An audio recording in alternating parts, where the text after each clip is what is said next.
Uttarkashi rescue operation पर सूत्रों के मुताबिक इस वक्त की बड़ी खबर आपको बता दें। पाइप का अगला हिस्सा सरिया से टकराया है, जिसके चलते पाइप के अगले हिस्से को काटा जाएगा। गैस कटर का इस्तेमाल किया जाएगा और इस पाइप को काटा जाएगा। साथ ही आपको बताएं कि इसी कारण फिलहाल टनल में पाइप डालने की प्रक्रिया को रोक दिया गया है, जिसकी वजह से अड़चन पैदा हुई थी। टनल में पाइप डालने की प्रक्रिया फिलहाल रुकी हुई है, क्योंकि गैस कटर से पाइप को काटना पड़ेगा। पाइप के अगले हिस्से को काटा जाएगा, क्योंकि पाइप का अगला हिस्सा सरिया से टकरा रहा है। बड़ी खबर हम आपको दे रहे हैं। लगातार सुबह से ड्रिलिंग का काम जारी था, लेकिन उसी बीच एक अड़चन पैदा होती है, जिसके चलते यहाँ पर थोड़ी देर के लिए काम को रोकना पड़ा है। हमारे साथ उत्तरकाशी से 3 सहयोगी हमारे मौजूद हैं, दीपक रावत, अंकित गुप्ता और साथ ही संजय त्रिपाठी। सबसे पहले तो मैं दीपक रावत से पूछना चाहूंगी, दीपक, क्या ऑगर मशीन में भी कोई टेक्निकल फॉल्ट आया है?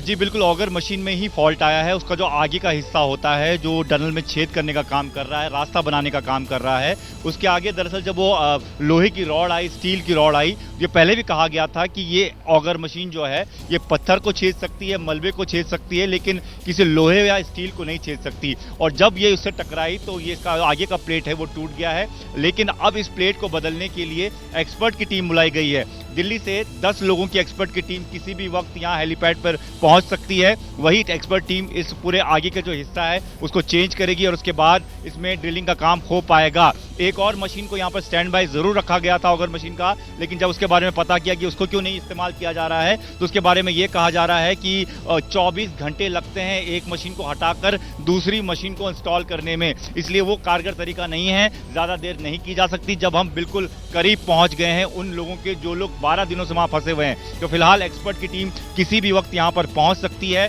और वो फिर मशीन के उस अगले हिस्से को चेंज करेगी, उसको ठीक करेगी और उसके बाद ड्रिलिंग का काम शुरू होगा। लेकिन इस बीच अब दिक्कत ये हो गई है कि अब समय और ज़्यादा बढ़ जाएगा। जो हम उम्मीद कर रहे थे कि 5 से 6 घंटे में ड्रिलिंग का काम पूरा हो जाएगा, आखिरी पाइप इंस्टॉल किया जाना है 6 इंच के आसपास का, तो काम 6 मीटर के आसपास का तो काम हो जाएगा। लेकिन अब उसमें और थोड़ा लंबा वक्त लग सकता है। कितना ज़्यादा लगेगा, कब तक हो पाएगा, इसका जवाब किसी के पास नहीं है। लेकिन टेक्निकल फॉल्ट एक बार फिर आया है, जिसे ठीक करने की कवायद चल रही है।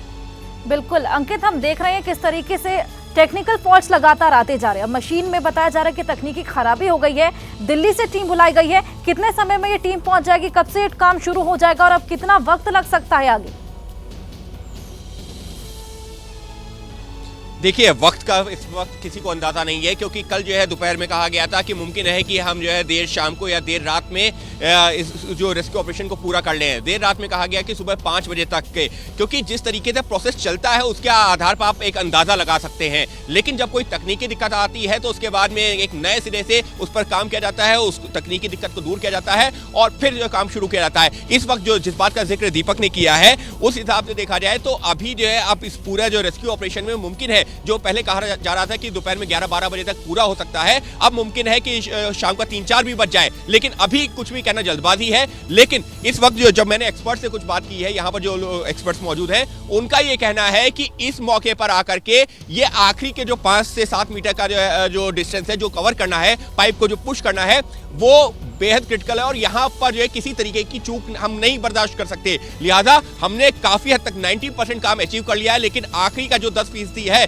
उसको भी सक्सेसफुली अचीव करना है। और इस वजह से अगर कोई छोटी सी भी खामी आ रही है उसको दूर किया जा रहा है। इसी वजह से अगर आप देखिए टनल के मेरे पीछे जो टनल है, कुछ देर पहले यहाँ पर एक मॉक ड्रिल भी की गई है। उसमें क्या किया गया था, उसमें एक एम्बुलेंस आई, एक जो PCR वैन के साथ में एम्बुलेंस गेट तक गई और उसके बाद में एम्बुलेंस वहां पर 1 मिनट रुकी और फिर उसको वापस इसी रास्ते से वापस ले जाया गया। यानी कि तैयारियां अलग अलग लेवल पे की जा रही हैं, लेकिन तकनीकी दिक्कत के चलते जो आखिरी के कुछ जो है मीटर है वहां पर यह दिक्कत आई है और अब कोई चूक बर्दाश्त नहीं की जा सकती। इस वजह से काम धीरे जरूर हो सकता है, लेकिन कोशिश ये है कि एक नए सिरे से वही काम ना करना पड़े और इसी वजह से पूरी कोशिश ये है कि उसी हिस्से को ठीक करके और काम को आगे बढ़ाया जाए।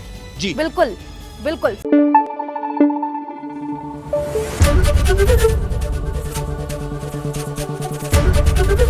एबीपी न्यूज आपको रखे आगे।